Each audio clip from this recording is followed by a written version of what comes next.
Hello and welcome to the channel. Thanks for your continuing support. Today we are still visiting some farms. I'm in Rwanda on a project to help fish farmers.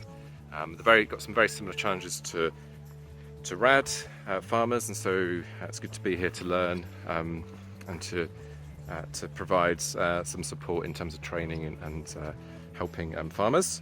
And I thought you might want to see this because it's quite different, right? There's what I tried to do is just show you any differences with what's happening here to over the border. Some of the challenges are the same, but I think you'll appreciate that. So do like and subscribe if you're able to. We're doing very well as a channel. We're very pleased with our progress, and it's your support really helps us to grow, because then we can make sure that people are seeing this footage who will also learn and take something from it. So thank you very much for your support, and hope you enjoy this video. On another farm today, and you can see school kids, that's the car we came in, school kids just setting up, and then this is the farm. Quite a nice site in terms of, well, there's lots of swallows flying around, which I absolutely love. There's a bit of, looks like they're doing some feeding here with some of the plants. Not sure what those plants are. They're just cutting the grass, getting everything ready for stocking. This is the fourth farm we visited so far, and yeah, it's going well. I meant to say this is day 2 of our visits for farm. One thing that they're doing here, which I thought I'd like to point out differences and just different ways of doing things. One thing they're doing here, so they have got I think 9,000 fingerlings, they said, in some of these ponds, 3 of the ponds. Interesting way of getting the fingerlings. They're struggling to get hold of hatchery fingerlings. So what they did is, I can see some now actually, you probably can't on the camera, just coming up, but when other fish farmers harvested their pond, sometimes you get fingerlings, you get little small fish, and so actually they paid for those per kilo. They just paid 3,000 francs, Rwandan francs per kilo for these fingerlings. Got about 9,000 of them, and then stuck them in the ponds, and then they don't feed them because they haven't got the money to buy fish feed. One other new thing that they do, which I don't know if I have seen this, but a bit different. This here is a bit gross. Get all the flies off it. So ugh, nasty. Anyway, that's a cow stomach, and then they empty the stomach content. Which this cows have got 4 stomachs, in case you didn't know, ruminants. They digest it, and essentially that what's called green waste, which is just grass and whatever they've been eating. It's sort of a bunch of different bacteria in the different stomachs, and it's broken down so that the cow can access the nutrition from that. But that green waste gets put into the ponds, and it'll provide something for the fish, and at the very least it fertilises it. So that's how they're being fed. Well, so it'll be. I doubt they won't be paying for that stomach, I don't think. So this is just a way of supplementing your income. You can see this is a cooperative owned, but there's no pipes. You can see the inlet over there, which comes from a stream up here.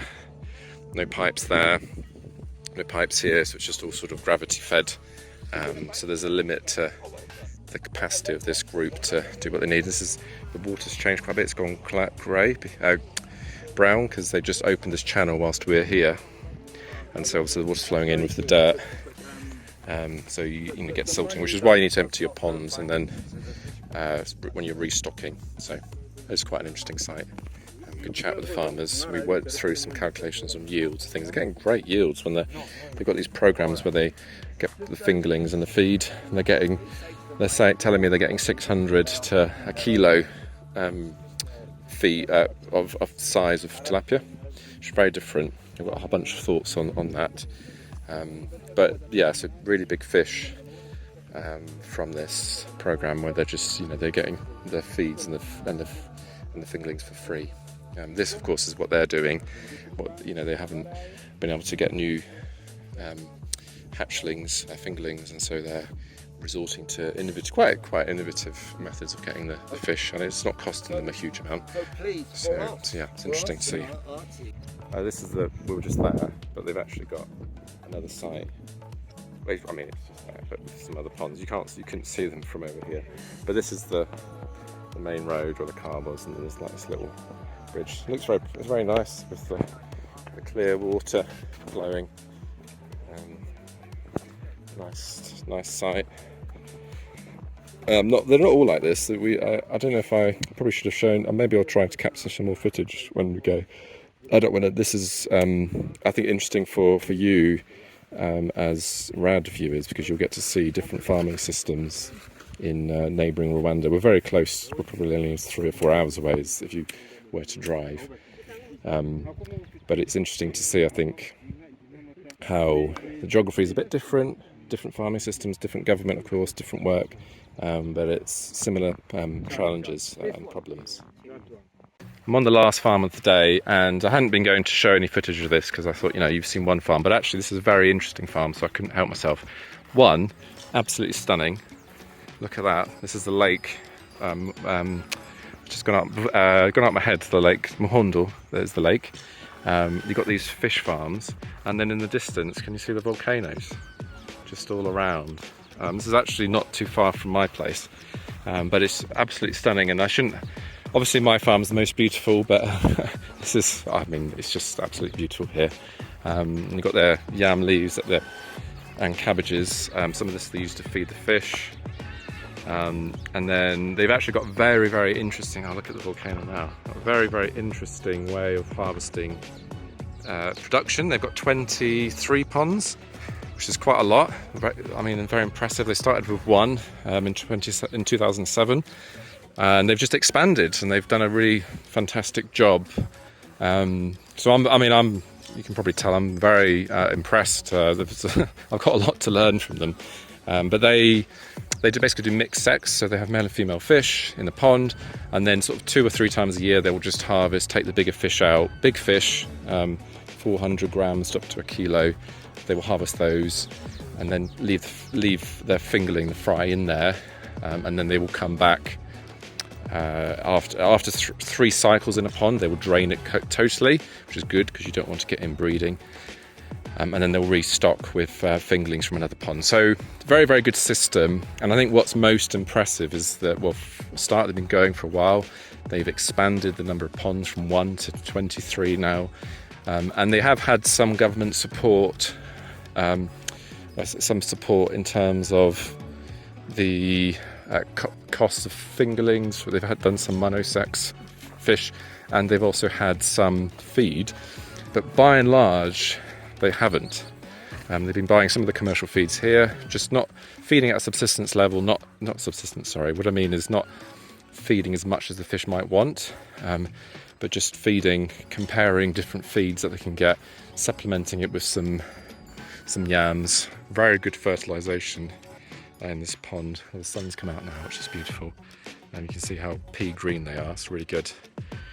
So yeah, very, very impressive. And I was just saying to them, because we're here to support on this particular project, but I mean, with these farmers it really is an exchange, whereas other farmers we visited aren't as successful. They've got they've got their own challenges, but it's fantastic to see this project and just to see how well maintained and managed it's been over the years, and just how far they've come along. So yeah, beautiful site. I don't want to talk too much because this video is going to be very long otherwise, but I thought you would appreciate the beauty of the place. I'm trying to capture it all. Let me zoom out a wee bit, just so you can see that, and appreciate also just their commercial success over the years. So hats off to them. Very, very good. Very exciting to see, and there's just so many birds as well, which of course I love. So I'm just with Sam, who's the technician here, and he's just feeding his fish. He was saying he feeds 1.5 kilos per day, twice in a day, per pond, and then he adds 5 kilos of cow manure every 2 days. Yeah, that's very good. So the quality of the water here is fantastic. The colour, yeah. This one, yeah, this one. Yeah. And how do you estimate the size of these fish? What do you think? Size. Yeah. Cool. This What do you think? approximately between 600 and below. Wow, 600 and below. That's And very below. good. Yeah, Yes. yeah. Quite good. Yeah, thank you. So this is a common carp in here, which is good. So you've got 4 ponds, Sam was telling me. These 1, 2, 3, 4. And this is a new project? Is Yes, this new? this is new. When did you We are do? trying to do this. When did you start? About yeah. About a year. Yeah. Fine. And these are becoming ready for harvest? No. No? How long do you estimate before you? We are trying to how to reproduce. Oh, okay. We in a project. Okay. Oh, okay. So you'll reproduce and then We needed to reproduce. first. I understand. Yeah. Yeah. Very good. So I think this is gonna. This wasn't supposed to be one video, but I think it will have to be now because it's such an impressive site, and I've captured so much that I don't want to make it a very long video. But really impressive group of people. It's great to see them innovating and changing and trying new feeds and having the good questions that we as fish farmers have. So very delighted to have come here. What an end to today. A very incredible, stunning location, of course, which is. I initially, I'm just going to zoom in a bit. Initially, I was like, oh, I need to show everybody the background, but it's actually turned in because of how impressive this farm is. Obviously, I want to share their success with you. So, thank you very much for watching, and hopefully see you soon for some more footage. But certainly some things that we can learn here as RAD from how they're doing things. It's encouraging, of course, to always see great farmers in the region and doing it at the smallholder level, which is what we're interested in as a business.